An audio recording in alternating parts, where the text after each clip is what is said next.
Yeah. All right. So first off, I'll go first on this one, but just first off, give a little bit of an introduction to kind of your business and what you do and who you are and kind of what started everything with your business. Yeah, so I run an organization called Mind Design Sports, and basically it's a sports psychology organization, and we have about 90 team members from across the world, many states and countries, and we just try to provide content like blogs and podcasts and social media posts about sports psychology, so about tactics and tips on how to improve your mental game so that you can play your best on the field or court. And yeah, I'm Brandon, and I'm a sophomore in high school, and I like sports, basketball, track. That's just a little bit about myself and my organization. Yeah. Got you. Got you. Um, and so like you were talking about the power of the mind and being so young, like why was it so important for you to get into business like this so early, especially with you being just a sophomore in high school? A lot of people tend to like want to wait a little bit, Mhm. but why was it so important for you to do this so young? When I have an idea and I put it on the back burner for maybe next week or next year, I'm never going to do it. I'm not going to be able to remember the idea as well. And I feel like I'm going to be lazy about it and just push it off. So when I had this idea of creating a sports psychology organization, I just tried to implement it, hurry up, and keep myself accountable and keep myself on track because when do something, I'll get it done thoroughly. So when I came up with this idea, I try to come up with the website and the idea like concretely so that it could be implemented. And it's something important. Like I don't think a lot of people know about sports psychology and what that is and how important the mind is in your life and in sports. So yeah, I mean, I don't think age is a barrier for creating anything. You could just learn yourself, be motivated and set a goal, and you should be able to take off. Got you. I like that And question, by the way. yeah, and then you said something that was just so important, accountability. Like that's something that I'm huge on myself, and $100%. I think a lot of people tend to, not be as accountable. Like how do you hold yourself to such a high standard to be accountable with your actions, for business or anything really? Yeah, being accountable. Yeah, definitely. That's an important topic. I try to keep a calendar, keep a reminder. So I have reminders on my phone and like on your iPhone. Like every day in the morning, I'll just put a reminder on what I want to do. And I have to delete that reminder by tonight because if I don't get it done, it's going to be keep reminding me. It's going to be super annoying. And I also try to use my calendar just to add in like if it's a goal that I want to set maybe a week from now, a month from now, I'll put it from there and it'll like remind me. And I also try to tell my parents about it because when my parents they always like to ask questions. So if I forget something or if I'm getting off track, they'll put me back on track and keep me accountable so that um I'm always striving for the best and doing what's important and keeping my priorities straight. So yeah. Yeah, and then it's just with you're just very, very organized, and that's something that that's huge. Having such an organizational skill and being able to set goals, like have goals there in the Oh yeah. morning for the week, for the day, really. Like, why is setting goals so important, and not just for the long term, but like daily, breaking it down for daily, Yeah. weekly, and monthly. When you set a goal, you create something that needs to be done essentially. You have like this mental planner and even usually when you there's a lot of stuff that we don't want to do in real life. So for example, maybe it's doing homework, but you want to get that A, right? So that's a goal and that'll make you motivated to do the work and do it well. So goals are important short term or long term because short term it keeps you on track, like I said, and long term, it gives you something to motivate you to strive for every day when you wake up. You look forward to that. Maybe if you want to become a D1 athlete, your long term goal is being a D1 athlete. So when you feel tired one day, you don't want to work out, you have to think of that long term goal, and maybe sleeping in that's gonna not make you reach that goal. So, like I said, it keeps you accountable and making sure that it's very specific and time measurable, like the SMART goals. I know a lot of people talk about that. I think that's a good way to create those goals, and it's super important. Got you, got you. And then something else I can kind of tell, like when you're talking about goals and you're talking about getting stuff done, are you one of those people that tend to want to go ahead and get the hardest thing done first? Because I think what people tend to do is, like sometimes they will try to push the hardest thing for the last thing. And some people it works, it works good for some people. Some people like to get things done, the hardest thing done first, and then slowly work. But how do you manage the hard things and the easy thing? How do you find that balance?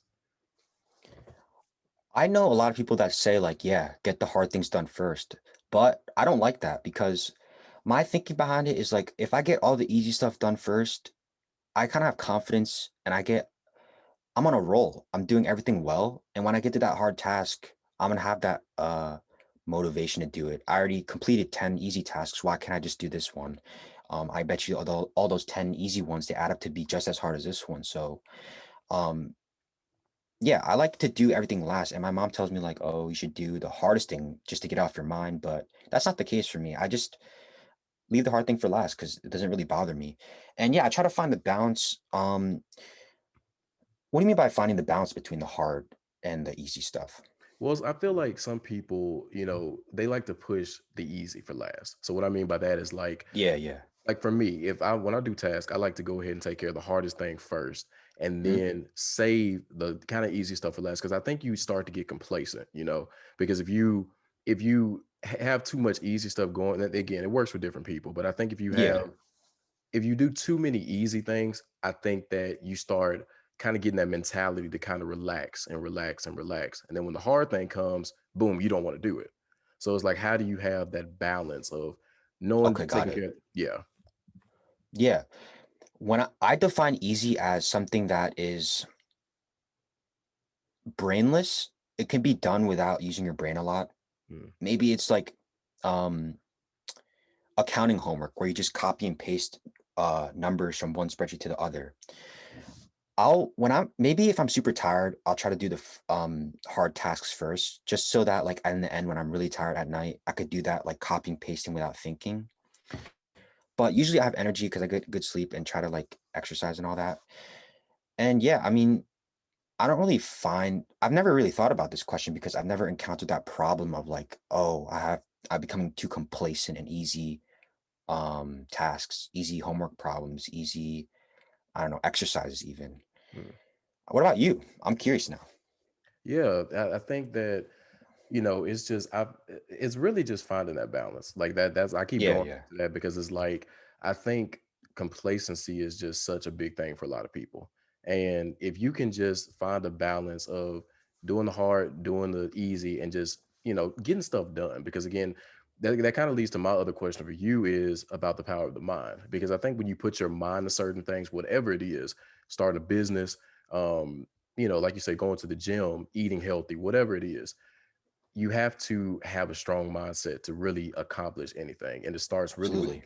and it starts because again, you can listen to a bunch of things, you can read a bunch of things, but if you don't challenge your mindset and you don't challenge yourself, I feel like you're not going to grow. See, what's challenging the mind, I feel like it's something more than just like for example, I feel like challenging the mind, it can also be doing something uncomfortable. Mm, And something that I do that's uncomfortable is try to take cold showers. And I know a lot of people do that, but maybe when it's cold on one day and you just really want a hot shower, I'll just turn on the cold water for 20 seconds and endure the uncomfortable feeling because it makes me mentally tough and it puts you in a situation that you just don't like and you're going to be in that a lot, whether it's on the basketball court when you're being guarded by like a defender that's super uptight like for 20 seconds of the shot clock. It's the same principles apply. So I feel like that makes you mentally tough as well. And it's not just like, I don't know, homework that makes you mentally tough because you do it every day and it's like a lot of brain power. It could be something like physically challenging that makes you mentally tough because that mind body connection is always connected. yeah, agreed. Like, and that's something else too, like defeating that comfort zone, because everybody's comfort zone, I believe, is different. Oh yeah. Um, for some people, the comfort zone really is just starting a business. Some people they find so many ways to not want to do a business that it becomes a comfort zone. Even just Mhm. getting up out of bed, that's a comfort zone. That's for obvious reasons. But again, how do you defeat a comfort zone? What do you think are some solutions and tips for defeating a comfort zone? It's tough No one, I think you just gotta, what do you really want? Like, you gotta recognize your goal and just work towards that. Like, you have to understand that if you have this goal that's pretty hard, you're gonna have to outwork everybody else. And one of those ways of outworking it is not being complacent, like you said, and doing something that takes you out of that comfort zone. And there's a bunch of examples. Maybe, I don't know, it's adding 20 pounds to to your weights and just trying to get an extra rep or two in. Because when you healthily try to push yourself, it's only going to make you better, even though it hurts in the present. Like when you relax, you're going to see the results come quicker. And I don't know, you probably have a better example than that, right? Yeah, I think like with one thing that with results, I think that we get too driven on results. And $100%. I think Yeah. that's really what happens where a lot of comfort zone comes from. Is like, when you sit back and you think about the result, it just you don't think about the hard work that goes into it. Like for being, I have to keep using business because this is one of the business I like to do. Hmm. My whole brand with Defining Elevation is just when you think too much about the end goal. So obviously I have an end goal of where I want this brand to be. If I think too much about that, then what happens is I don't put in enough work. And that's where I think that getting results and getting out the comfort zone, again, it comes down to you, like not thinking too deep ahead and always living in the moment. And that's why people always say to live in the present, because once you finish that goal, maybe if you set the goal too low and you finish it, you're going to slack off. You're not going to work as hard. So Yeah. when you work in the present and you do really well in the present, your goal is going to be elevated no matter what. But you can also set a really high goal that is almost like in the beginning, like impossible, but then it'll make you work harder and then it'll actually um, be good for you. So yeah, that was a good example. Yeah. And like something else I've heard too is I think that, and I kind of want to get your perspective on it too, but Yeah. do you think that there are goals that are unobtainable? And the reason I say that is because, like you were saying, some people set the bar way, way, way too high. Hmm. So do you think that there are certain goals that are actually unobtainable? 100%. Um, People, I mean, it's like saying something absurd, right? Like, oh, I'm gonna become an NBA player with uh practicing 0 hours of basketball. Like, who's gonna believe that? And I think it gets to a point where like it needs to be, people are gonna doubt you when you make that big goal, and it might be unattainable, but if you really try to work through that, I think you're gonna be beyond those people that just trash talk on you or think less of you. Because people, I know, like there's a quote like, when people think less of you, you don't have to think about that and just work for yourself.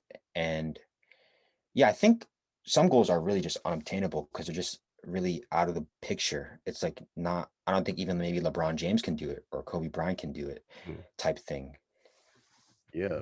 And something else that you said is just about doubt, because I think that with all of us, I think that there's a certain level of doubt that creeps Mm. into us. And it's not, maybe it's from, people doubting our abilities or just us doubting ourselves. So, how do you get over that idea of self doubt and just really blocking out the noise of anybody doubting your dreams? Oh yeah, I love this question. Actually, I've answered it before. I would say to take that doubt, like when someone criticizes you, like, oh, you're not a good 3-point shooter. I think just take a step back, don't get mad, and just try to take it as constructive criticism. So, for example, you would like, let's say like, oh, Brandon, you're a terrible 3-point shooter. I would just step back and try to take that as advice, and I'll kind of reframe it in my own head, like you should become better at 3-point shooter. You should become better at threes, shooting threes. And I'll just try to prove them wrong and get in the gym. Don't even show off. Don't even tell them like, oh, I'm gonna go to the gym now to shoot threes. Just do it on your own time.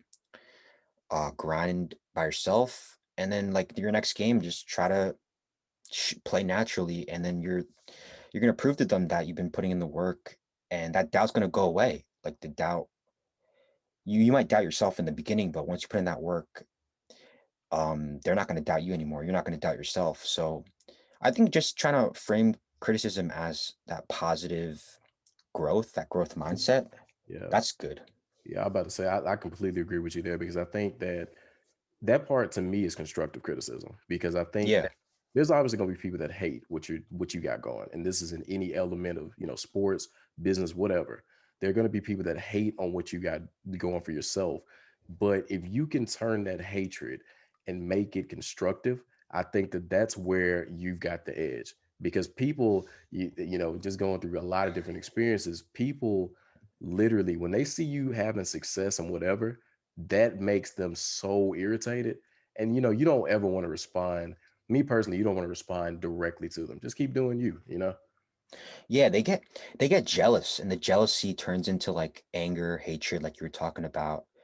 But sometimes when they do that, you can also take that as a sign of like accomplishment. Yeah. When you know you're doing well and they just hate on you, that means you're doing something good because they're jealous of you. And yeah, you can just, it's all in your head. Like you got to take it the way you want. If you want to be a negative person and take it a negative way, it's just not going to do well for you. So why not just use the best of it? Whatever anybody says, just try to take, try to find the like central idea or piece of like improvement that you can do from it. Yeah. And it's like something else you said about negativity, because I think that we live in a world that is really extremely negative. Hmm. And the sense is, it's like for me with the brand, I try to spread as much positive light as I can. I try to hang around people that are very positive. So what is it about the psychology really of just being positive? Like why is it that negativity kind of outweighs the positivity? I'm sure a lot of people have heard like once you do one negative thing, it takes like a lot more positive experiences to become positive again. And it's because like it's like a bias in our brain that we like attend to more negative experiences or responses. We we just, I guess, like pay attention to them more. And it's hard. It's tough to like get across that and just try to focus on the positive. Like maybe after a game, like a basketball game, you're just thinking about the negative stuff, but are you thinking about the positive stuff as well? Like I think it's good to keep both in mind and keep both in perspective. Because if you think about the negative stuff, you're just gonna have a negative mindset. And that's why positivity is important because it just makes you a happier person, enjoy the present more, enjoy the game you're playing, enjoy the business you're running. And when you enjoy, you just create better results for yourself because the motivation is from the joy and not from like an external factor like money or fame or yeah. Yeah, and I agree to that, because it's just I think that that comes, again from within, but I also think that it comes when you find your purpose with stuff. Because I'm big into whatever it is. Like the two words that I use a lot are value and purpose. Because when you have purpose, that keeps you going towards bigger things, and it doesn't feel Mhm. like work. And I think that everybody should find a way to get to that point where nothing feels like work. It just feels like I'm going towards my purpose. And then in addition to that, with value, it's just whatever you do, from sports, from teaching, coaching, business, whatever. If you provide value, then that's unmatchable. You can't match providing great value. Yeah, because that value, it's only going to bring you positivity because if you're providing for others, giving them good content, good value, or I don't know, good advice, they're going to want more of it. And then that's going to motivate you more. It's just like a good positive self-reinforcing cycle of like doing better and being the better you. And yeah, those two concepts connect really well. So I'm pretty impressed. Yeah, most definitely. And for you, I kind of just want to ask you this. You've got a a phenomenal website where you're bringing a lot of content, and I keep saying you're so young with it, but it's just what was so important about you empowering the youth, like for people that come to your website, not even just the youth, I'll just say really anybody. Why was it so important for you to build this to empower people? It's something beyond myself. So when I used to play basketball, well, I still do play, but when I was younger, I would have like these stressful times, these nervous, I don't know, being nervous before a game, after a game, being nervous for the next practice because of fear of mistakes, maybe. So I didn't really know how to combat that. I just played through the next one. Just hope for the best. I didn't know about the mental side of things. I thought maybe breathing was not a real thing. Why would breathing help anybody? It's just breathing. Everyone does breathing. So when I learned about sports psychology, I wanted to dive in more because I heard about the benefits and I was not convinced. And when I did some more research, um, and I practiced it myself, try to put the sports psychology tactics that I knew about and learned about into play, I saw the benefits and I used them in like, I don't know, before test taking when it's super stressful as well. And it's really good. And sorry, I was going on a tangent. What was your question again? Sorry. Oh no, no, you're good. It was just like really just about with your Oh, business, just empowering. the empowerment. So Yeah. So when I saw like younger athletes feel the same way as me, like being nervous, being stressful before a game, and I don't want them to go through that same thing. Like it just wasn't really fun at times when you're so stressed out before a game and you can't even focus. So I wanted to create a resource where younger athletes would read these resources, these blogs, listen to the podcast, and learn for themselves how to like avoid these common problems so that they can be the best athlete they can. And it's just something that I like, sports and psychology, two things that I like, and it just motivates me to keep encouraging the youth to learn about it, know the importance about it, and put it into play. yeah, most definitely. Because even with me myself, like I wish that there was a resource like this kind of when I was younger. Because I just recently graduated in North Alabama last year, Okay. University of North Alabama. I'm about to be 24 in 5 days actually. Um, Oh, happy birthday. Appreciate you. And and anyways, I wish there were resources like that were already available because again, it's just sports and business and a lot of things are connected, I believe, just mentally and things like dealing with anxiety, dealing with stress, and the psychological aspects of a lot of different areas, you know. So I really wish that something like that was available when I was younger, but I'm definitely glad that you are building something like this for, you know, for generations, really. Yeah, the same principles apply. Like I said, like stressful situations, you're always going to be put into stressful situations with whether it's a relationship on the field, in school, in a band performance, and you just gotta tune into the sports psychology techniques, use them, and they're gonna be beneficial for you. Yeah, most definitely. So how do you deal with stress and anxiety? You know, I know that there are certain things that you can, you know, everybody, again, everybody's different, but just from more of a broader perspective from the research you've done, how do you deal with stress and anxiety? I've learned to embrace it. When I'm stressed out and I feel overwhelmed, I know that I'm pushing myself because when I try to do a lot of stuff and I know it's important, I know that I'm pushing myself because let's say for example, let's say you're a freshman in high school, right? And you're playing with varsity basketball athletes. You're pushing yourself and it's uncomfortable to be guarded by a 6'5" senior while you're a freshman and he's super big compared to you. But when you're playing with better competition and trying to do something extra, you're only going to improve yourself. And I just kind of understand that when I'm stressed out, just that I'm doing something good for myself. And when it gets really stressful, I'll just try to do some breathing techniques. So like box breathing, like breathing in 4 seconds, holding 4 seconds, out 4 seconds, and then hold another 4 seconds. That'll relax me.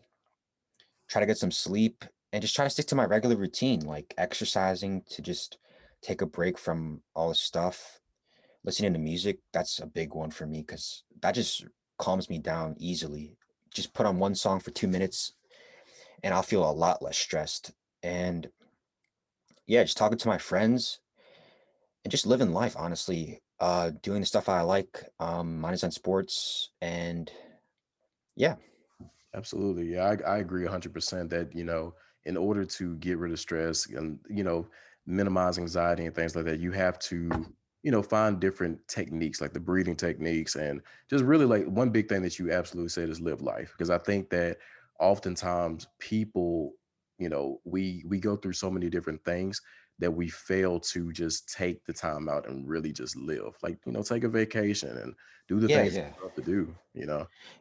yeah. I also that just sparked my mind. I also just I have an app, and I think it's called like gratitude, and every day I just write down something I'm grateful for. It'll give me like a challenge, and it'll be like write down one thing you're grateful for, and it'll give you like um quick sentence. It takes like 10 seconds max. And it makes me appreciate stuff that I don't really think about and allows me to enjoy it more or embrace it and appreciate it. So I think that's another good thing that people out there can do just every day. I think I've been already on like day 30. I just recently started it. So just trying to keep that streak alive and keep continuing, like keeping that journal. Yeah, same here because I keep a journal myself just kind of because I've been doing it really since the start of the year, and it's just looking Okay. back on your day and just being grateful for really I've learned to be a lot more grateful for the little things and like because Yeah. those things like that get so overlooked.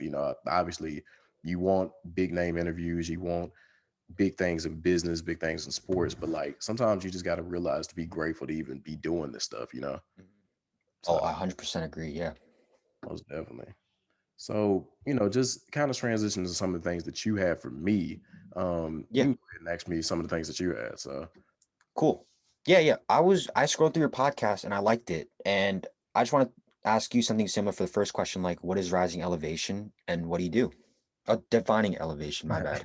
no, you good. So defining elevation really is just it's to me, it's about empowerment, because when I was coming up with the idea, it was back on May 4th. So it was actually about to be a year from last year. I remember everything, but originally it was called Elevate with EK, and that's just my first name and my middle initial. But that was way too personal. So, so I took the elevation part, and I started really questioning, like, how exactly do you define elevation? Because again, it goes from person to person. Because I'm a big believer in getting 1% better every day, and that is a range of different topics. So, like from your mental health, your physical health, your emotions, managing stress, things like that. So everybody's definition of elevation is going to be different. So like me and your elevations, like what I think is part of my elevation, you may not think is part of your elevation.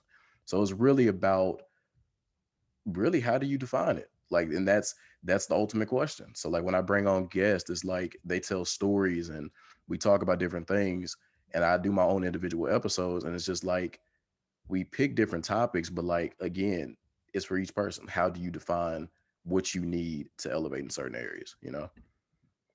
Yeah, I like the name of it. It's something deeper. You got to think about what that really means to you. And I like how it's personal to everybody. You don't there's not just one definition for elevation. So that's why I wanted to ask guys. Super cool.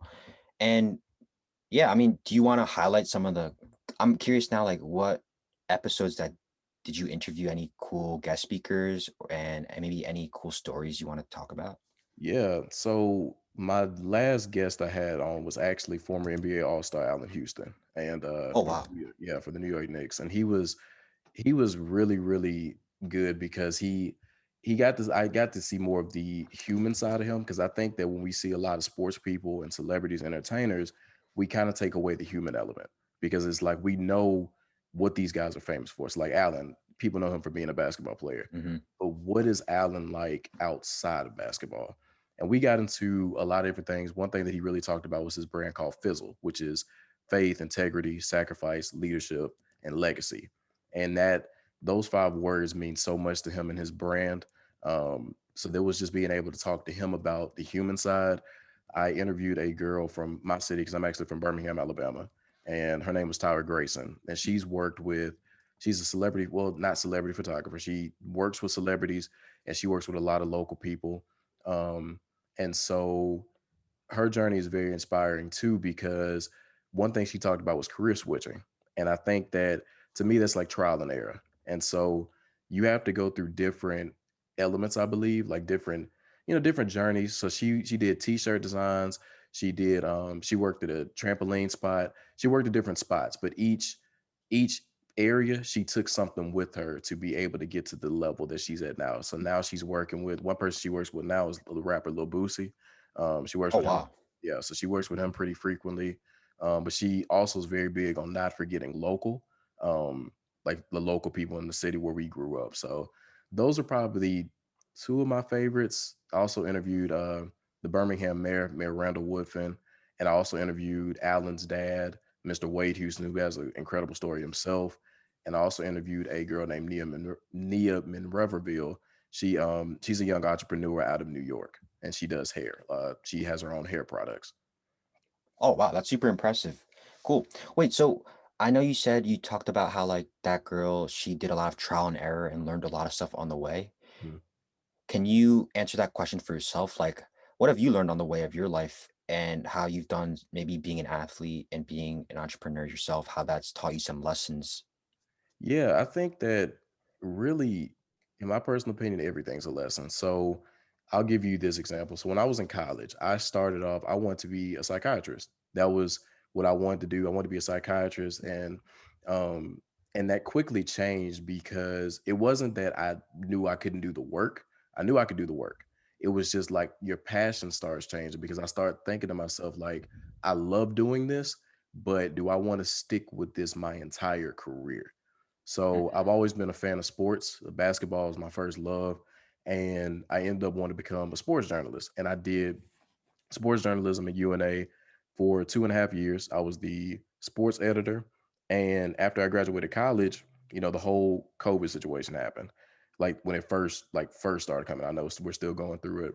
But it's like those two areas, I love them so much, and I wouldn't say they were trial and error, they were just like learning experiences, and it just taught me how can I combine the psychology of talking to people and bringing the best out of people because again I love talking to people and doing like therapy, um, and then also how do I keep the sports element, so how do I still find a way to talk to a bunch of people, still talk to sports guys, and then combine everything.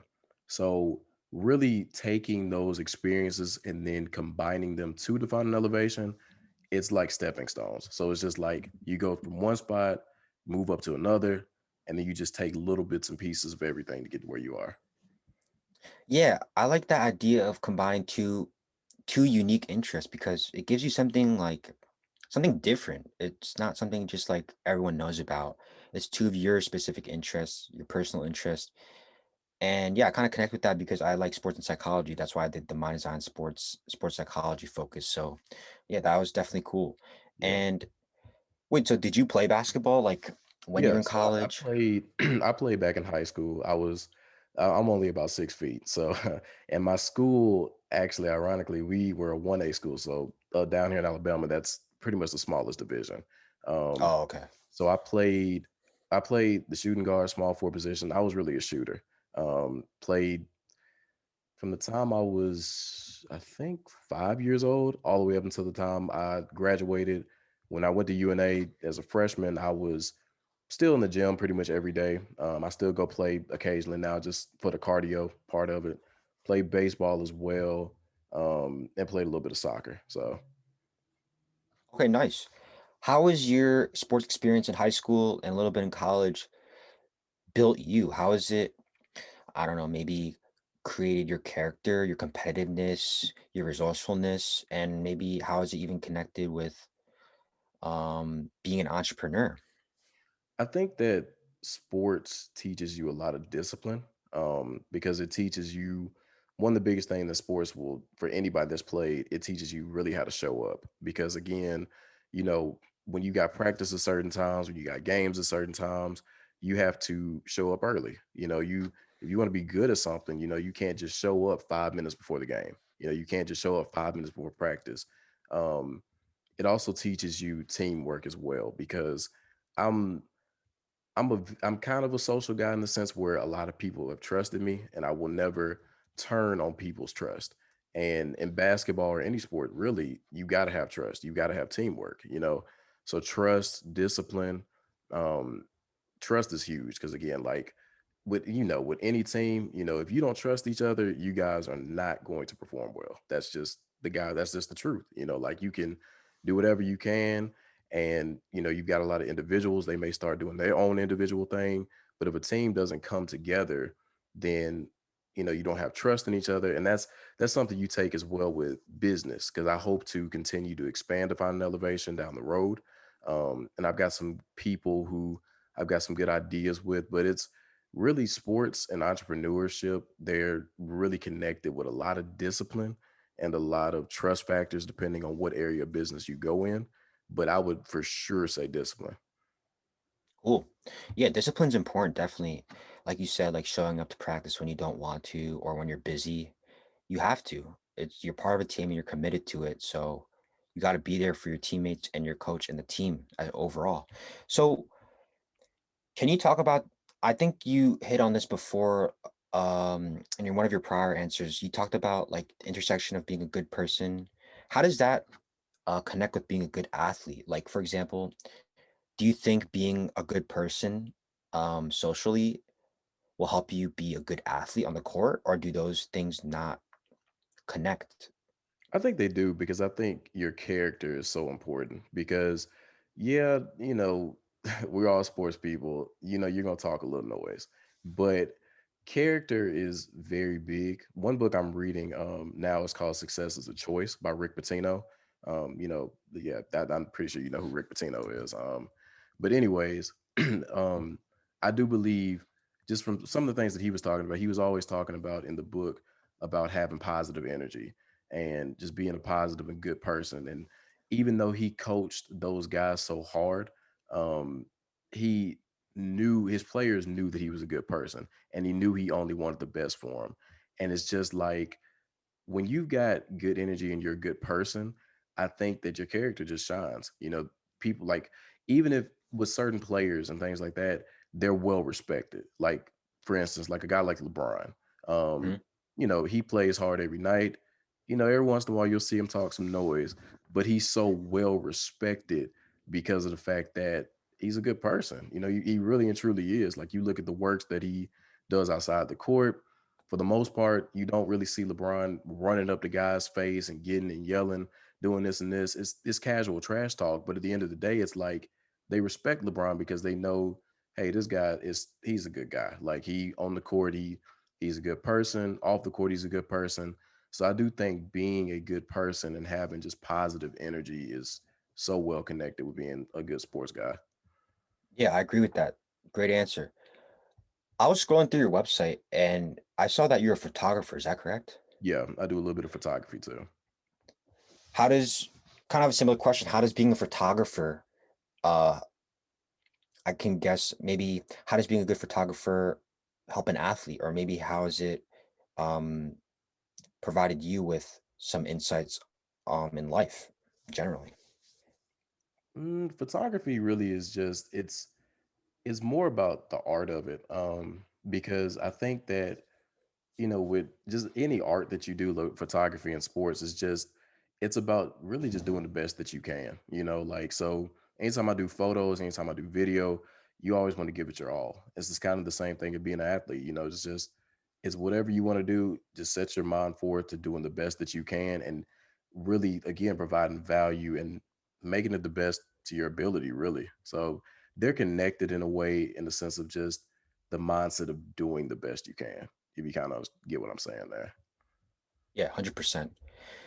What is some advice you would give young athletes out there, or even young students out there, young people in the world that just want some guidance on anything in sports, maybe in life?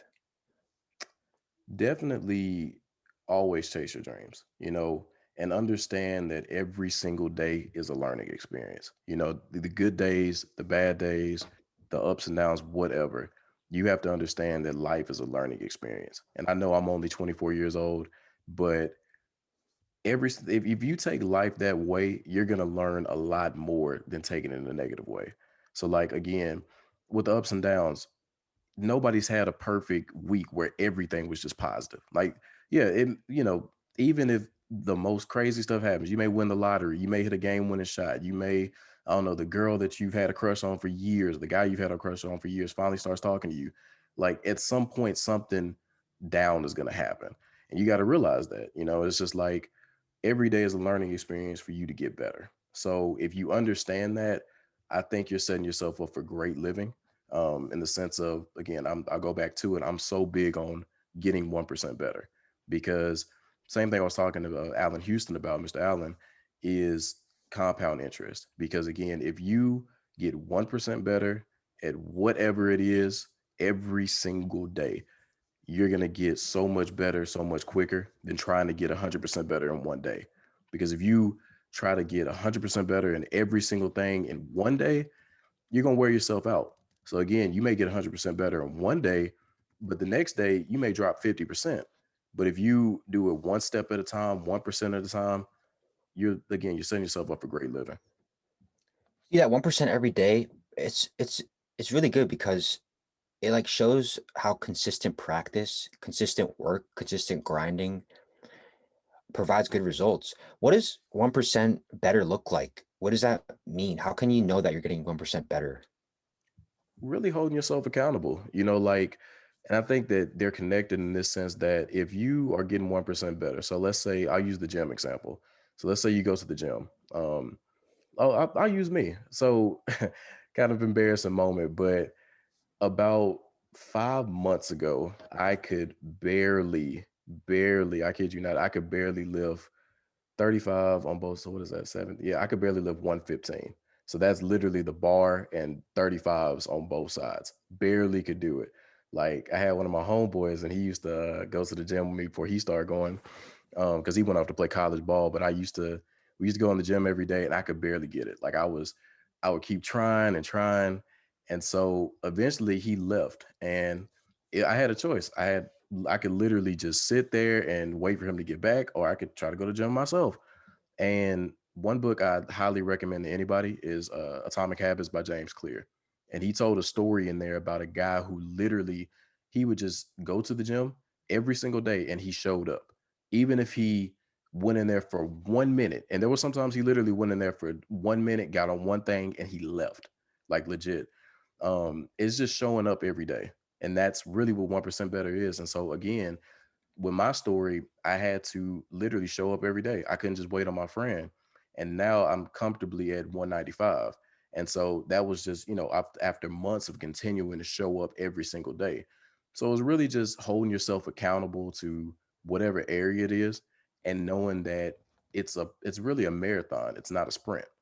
So you're not going to go in the gym one day lifting 115 and then the next day you're lifting above 200. That's not going to happen. It's about holding yourself accountable and it's about showing up every day, because if you show up every day and you realize that some days are going to be bad, some days are going to be good, and you hold yourself accountable to those standards, you get better.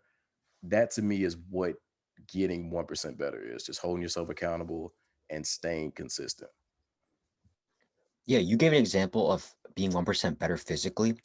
Do you have an example or story in mind where you or someone else got 1% better mentally or socially, relationship wise? Because 1% better is pretty vague. You could take it any way. It doesn't have to be physically getting more muscle or being more lean or being more skinny. And yeah, I just wanted to ask that.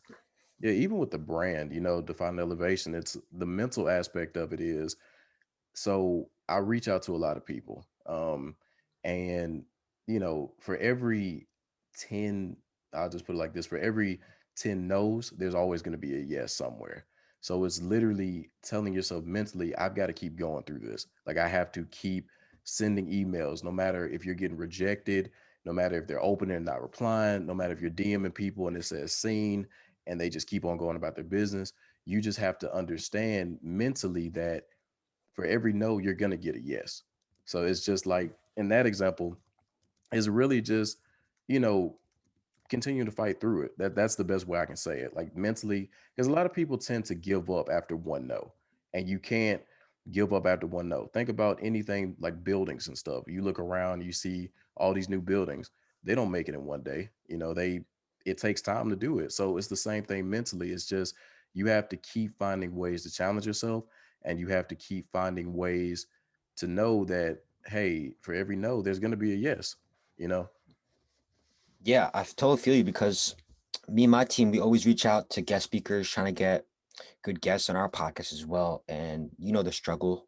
Not a lot of people are going to reply or they're going to decline your offer.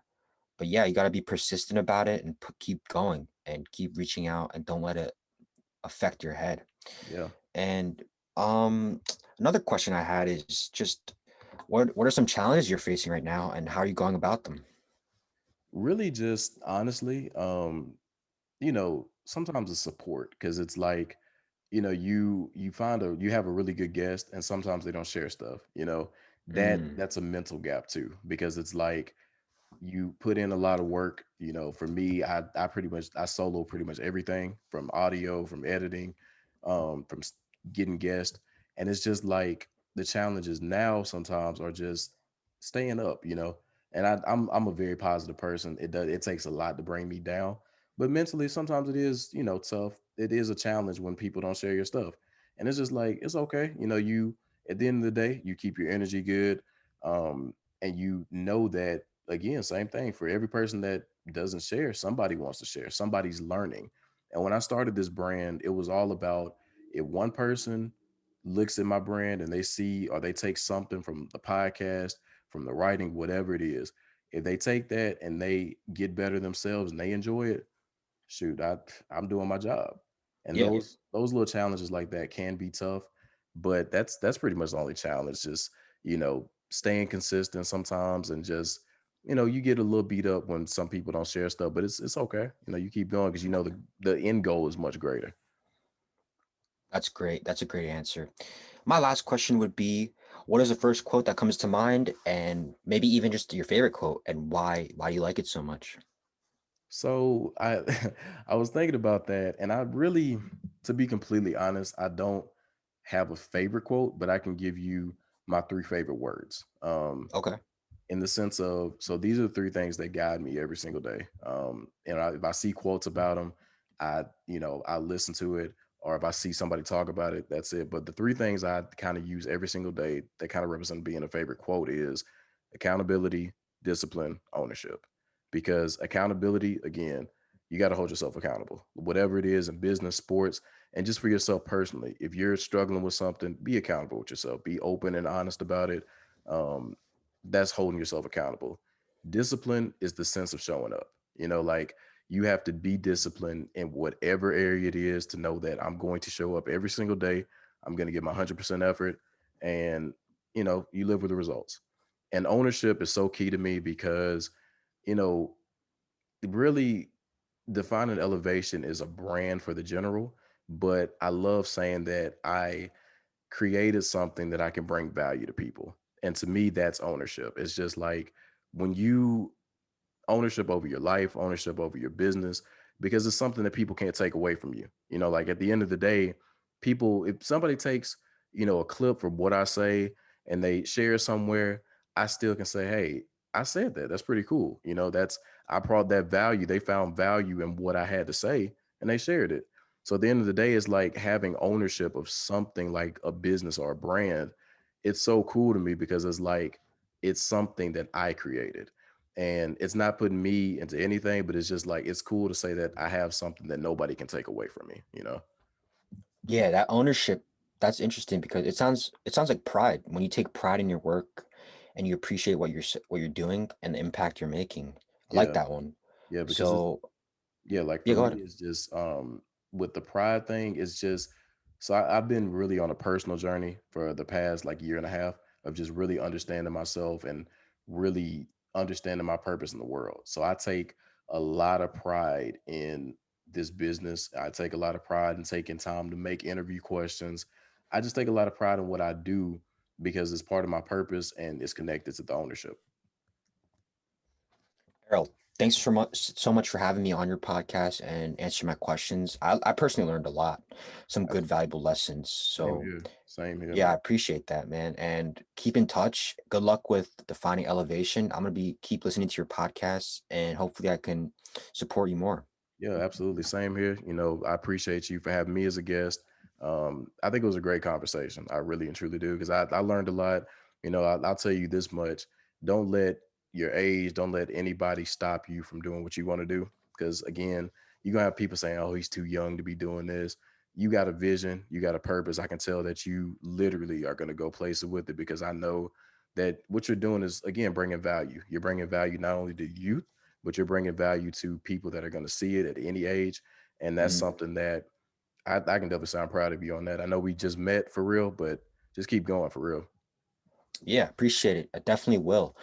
And yeah, thank you everyone for listening. Absolutely. Appreciate you, man. All right, cool. Did you want to pause it and like, I don't know, like, how are we gonna do this?